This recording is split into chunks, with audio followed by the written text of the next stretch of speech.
Well, hello there. My name's Mr. Murphy, and I'll be reading a short story called Thank You, Ma'am by Langston Hughes.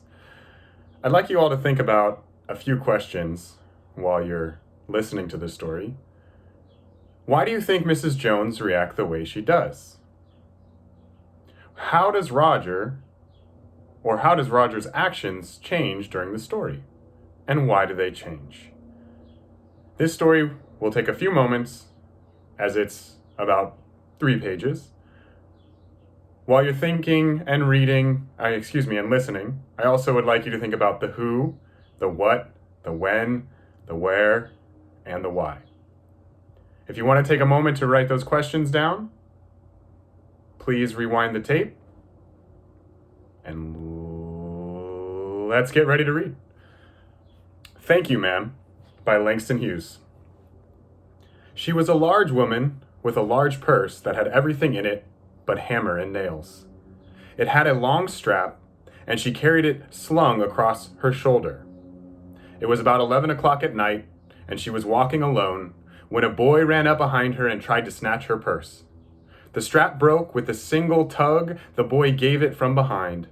But the boy's weight and the weight of the purse combined caused him to lose his balance. So, instead of taking off full blast as he had hoped, the boy fell on his back on the sidewalk and his legs flew up. The large woman simply turned around and kicked him right square in his blue jeaned sitter. Then she reached down, picked the boy up by his shirt front, and shook him until his teeth rattled. After that, the woman said, "Pick up my pocketbook, boy, and give it here." She still held him, but she bent down enough to permit him to stoop and pick up her purse. Then she said, "Now ain't you ashamed of yourself?" Firmly gripped by his shirt front, the boy said, "Yes, ma'am." The woman said, "What did you want to do it for?" The boy said, "I didn't aim to." She said, "You a lie." By the time 2 or 3 people passed, stopped, turned back to look, and some stood watching. "If I turn you loose, will you run?" asked the woman. "Yes'm," said the boy. "Then I won't turn you loose," said the woman, and she did not release him. "I'm very sorry, lady, I'm sorry," whispered the boy. "Uh-huh, and your face is dirty. I got a great mind to wash your face for you. Ain't you got nobody home to tell you to wash your face?" "No," said the boy. Then it will get washed this evening," said the large woman, starting up the street, dragging the frightened boy behind her. He looked as if he were 14 or 15, frail and wild in tennis shoes and blue jeans. He looked as if he were... The woman said, "You ought to be my son. I would teach you right from wrong. Least I can do right now is wash your face. Are you hungry?" "No," said the boy, being dragged. "I just want you to turn me loose." "Was I bothering you when I turned that corner?" asked the woman. "No." "But you put yourself in contact with me," said the woman. "If you think that contact is not going to last a while, you got another thought coming. When I get through with you, sir, you are going to remember Miss Luella Bates Washington Jones." Sweat popped out on the boy's face, and he began to struggle. Mrs. Jones stopped, jerked him around in front of her, put a half Nelson about his neck, and continued to drag him up the street. When she got to her door, she dragged the boy inside, down a hall, and into a large kitchenette furnished room at the rear end of the house. She switched on the light and left the door open. The boy could hear other roommates, laughing and talking in the large house. Some of their doors were open too, so he knew he and the woman were not alone. The woman still had him by the neck in the middle of her room. She said, "What is your name?" "Roger," answered the boy. "Then, Roger, you go to that sink and wash your face," said the woman, whereupon she turned him loose at last. Roger looked at the door, looked at the woman, looked at the door, and went to the sink. "Let the water run until it gets warm," she said. Here's a clean towel." "You gonna take me to jail?" asked the boy, bending over the sink. "Not with that face. I would not take you nowhere," said the woman. "Here I am trying to get home to cook me a bite to eat, and you snatch my pocketbook.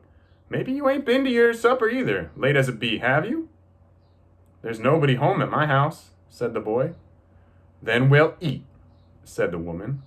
"I believe you're hungry, or been hungry, to try and snatch my pocketbook." "I wanted a pair of blue suede shoes," said the boy. "Well, you didn't have to snatch my pocketbook to get some suede shoes," said Mrs. Luella Bates Washington Jones. "You could have asked me."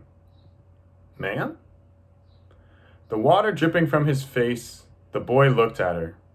There was a long pause, a very long pause. After he had dried his face and not knowing what else to do, he dried it again. The boy turned around, wondering what next. The door was open. He could make a dash for it down the hall. He could run, run, run, run, run. The woman was sitting on the day bed. After a while, she said, "I were young once, and I wanted things I could not get." There was another long pause. After a while, she said, after a while, the boy's mouth opened. Then he frowned, but not knowing he frowned.